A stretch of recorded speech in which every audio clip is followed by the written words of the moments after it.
We got married April 6th and divorced May 28th. Ridiculous.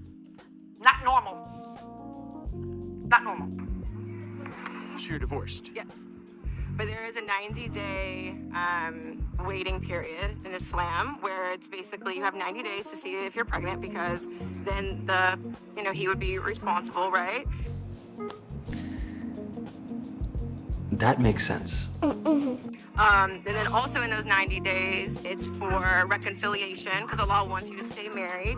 And then during those 90 days, you are not to entertain anybody romantically. So what I will say is that Islam has made my life a lot easier. Yo, peace in Jesus' name. Hope everybody's doing well out there. Let's get right into this. So Brittany Renner was actually practicing Islam for a little bit. Nobody really took her serious, but she did teach a very important principle in Islam after divorce called the Iddah. The Iddah is defined as a term meaning waiting period. In terms of divorce, its primary purpose are to ensure a child's paternity, and I think this is a really good principle. Another thing it does is it provides a chance for reconciliation in cases of divorce.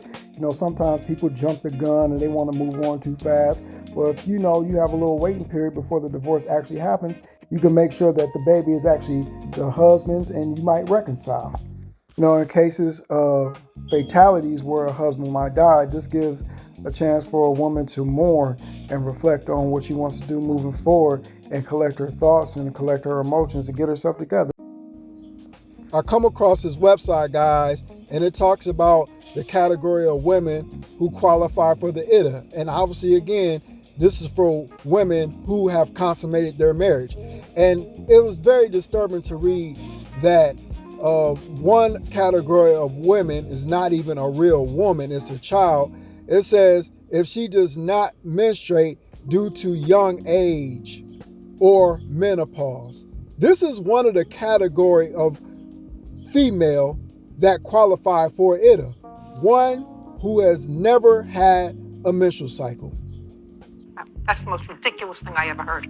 Ridiculous! Not normal. Not normal. If this young girl is too young to have a menstrual cycle, why is she being involved in any sexual activity whatsoever?